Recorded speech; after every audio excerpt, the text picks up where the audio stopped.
ग्रंथ लेखन, राष्ट्र हित का निरंतर चिंतन करते हुए भी, कितने व्यस्त रहकर भी पूज्य जगत गुरु जी नित्य 2 लक्ष्य श्री राम नाम का अखंड जप करते हैं।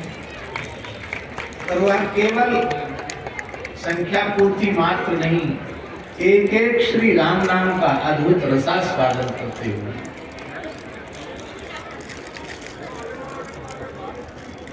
वस्तुतः जैसे गोस्वामी जी ने कहा है कि इस ग्रंथ में हमने जो कुछ लिखा है वह श्री राम नाम का ही प्रताप है।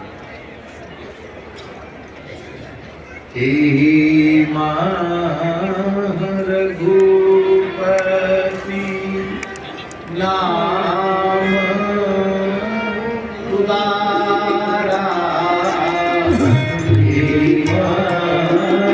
रघुपति नाम उदारा, अति पावन पुराण श्रुति सारा,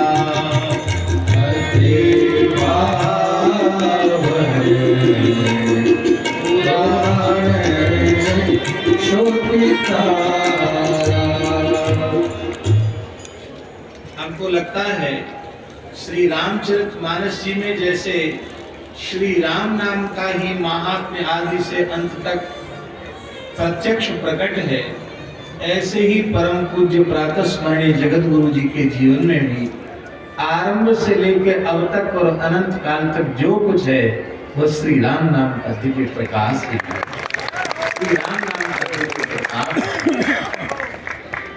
यहाँ जो पूज्य जगत गुरु जी का 74वां जन्मोत्सव है, ये ना तो आप मना रहे हैं, ना रामचंद्र दास जी मना रहे हैं, ना हम लोग मना रहे हैं। ये महाराज जी का जन्मोत्सव स्वयं श्री सालासर बालाजी महाराज जी। अब उन बालाजी महाराज ने और पूज्य जगत गुरु जी महाराज ने हमारे अत्यंत प्रिय स्नेह भाजन श्री राम आचार्य श्री रामचंद्राचार्य जी को अपनी कृपा कटाक्ष से देखा है, उनके ऊपर अनुग्रह किया है। हिंदू एकता महाकुंभ का दर्शन करके और उसके बाद यहाँ इस प्रेमी आस्तिक जन समुद्र का दर्शन करके हमारा रोम रोम आह्लादित है। और इसके लिए हम कितनी प्रशंसा करें, प्रशंसा करने से पुण्य घटेंगे, इसलिए हम क्या प्रशंसा करें, पर निश्चित ही गुरुजनों के चरणाश्रित रहकर उनके मंगलमय आशीर्वाद से इस प्रकार के अलौकिक कार्यों में जो राष्ट्र के सर्वविध उन्नयन के लिए समर्पित हों, उनमें अपनी ऊर्जा को निवेदित करना, न्यौछावर करना वस्तुतः युवावस्था का यह सर्वोत्तम उपयोग। ऐसे ही बड़े सुंदर सुंदर कार्य श्री रामचंद्राचार्य जी महाराज के द्वारा श्री हनुमान जी महाराज पूज्य जगत गुरु जी महाराज कराते रहे, ऐसी हमारी भगवान के चरणों में प्रार्थना है।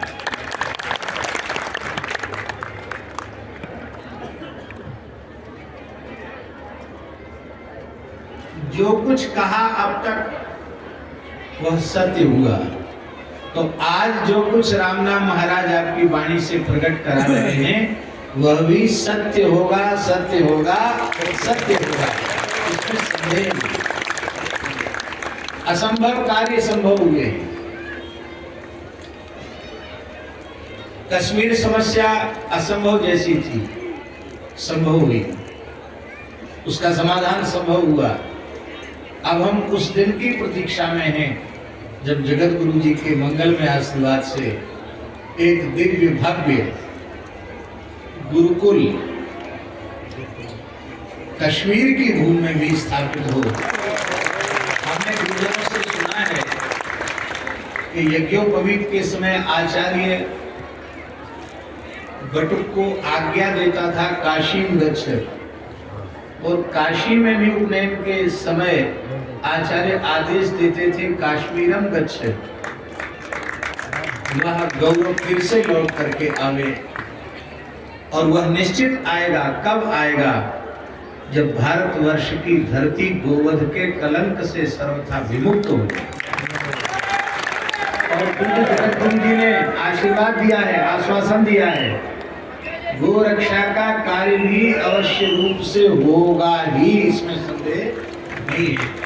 श्री मनुक जयंती के अवसर पर पूज्य जगतगुरु जी ने मनुक पीठ में यह घोषणा की थी और हम तो उसी का आश्रय लेकर के आश्वस्त और विश्वस्त बैठे। अभी हमारे गलता घाटी पर, गलता क्षेत्र में गौ सेवा, संत सेवा और राम नाम साधन की ज्योति जिन्होंने जला रखी है, ऐसे पूज्य श्री महंत श्री सियाराम दास जी महाराज यहाँ विराजे हैं।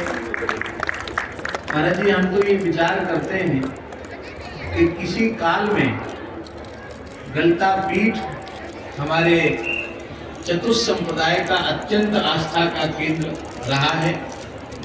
रामसनेही परंपरा का उद्भव गलता पीठ से हुआ, अनेक परंपराएं वहां से निकली और वस्तुतः इस मध्योत्तर भारत में, इस संपूर्ण क्षेत्र में श्री रामानंद संप्रदाय के प्रधान मठ के रूप में गलता पीठ ही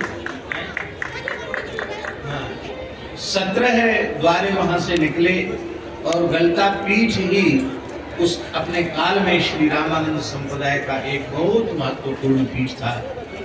क्योंकि जगतगुरु श्रीमदाद्य रामानंदाचार्य भगवान के शिष्य श्री स्वामी अनंतानंदाचार्य जी महाराज और अनंतानंदाचार्य जी महाराज के प्रधान शिष्य पैहा ऋषि कृष्णदास जी महाराज, जिनके 2 छप्पे चंद्रनाभा जी महाराज ने भक्तमाल ग्रंथ में उल्लिखित करके उनके प्रति अपनी विशेष श्रद्धा को अभिव्यक्त किया है।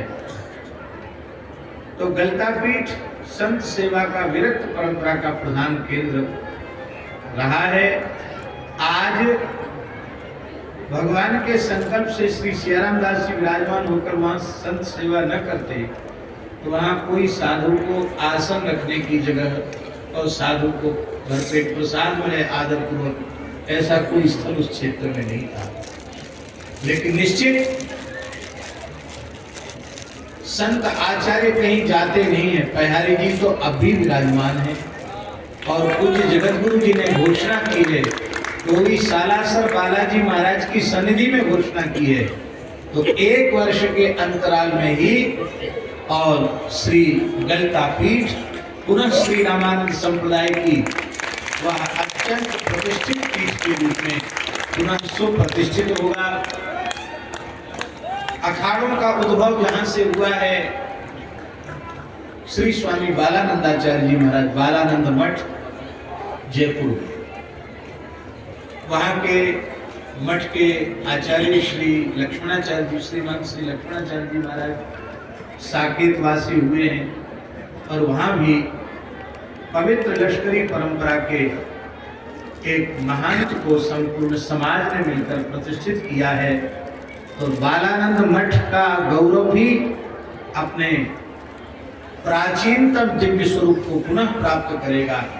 यही पूज्य जगत गुरु जी की दिव्य महिमा है कि उनकी सन्निधि में हमारे सनातन गौरव पुनः प्रतिष्ठित होंगे और संपूर्ण राष्ट्र को उससे प्रेरणा प्राप्त होगी। यह जो दिव्य यज्ञ है, आज पूज्य यज्ञाचार्य जी बता रहे थे कि 1 करोड़ अष्टाक्षर मंत्र की आहुति पूर्ण हुई है, जप भी पूर्ण हुआ है और कल यज्ञ की पूर्णाहुति होगी और उसका प्रत्यक्ष प्रभाव दिख रहा है।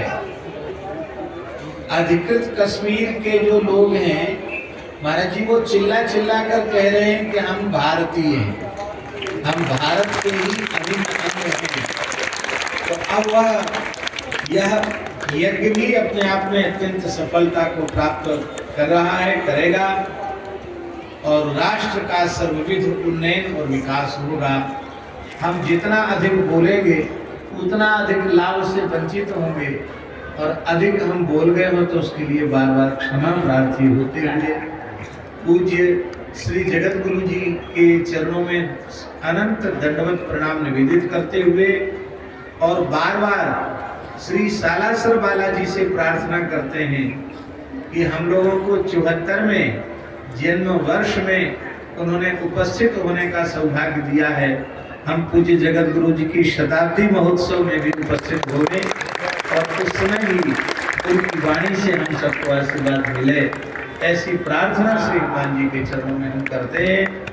और बार बार जगत गुरु जी को प्रणाम करते हुए गंधर्वा वाले महाराज जी को, पूज्य गलता वाले महाराज जी को, विराजमान सभी पूज्य महापुरुषों को, गढ़ी वाले हमारे श्री राजीव दास जी और हमारे श्री स्वामी कृष्णानंद जी महाराज, पूज्य श्री त्यागी जी महाराज, महात्यागी जी महाराज, स्वामी जी महाराज, सभी को हम यथा योग्य दंडवत प्रणाम निवेदन करते हुए और अपने अत्यंत प्रिय अनुज श्री रामचंद्राचार्य जी को खूब खूब स्नेहाशीष प्रदान करते हुए अपनी वाणी को भगवान के चरणों में विराम देते हैं। और साथ ही श्री रमन रीति वाले महाराज जी यहाँ नहीं पहुँच सके, उनकी ओर से भी पूज्य जगत गुरु जी को प्रणाम निवेदित करते हुए और सभी संतों को प्रणाम निवेदित करते हुए और उनकी मानसिक उपस्थिति को भी हम निवेदित करते हैं। श्री हनुमान जी महाराज की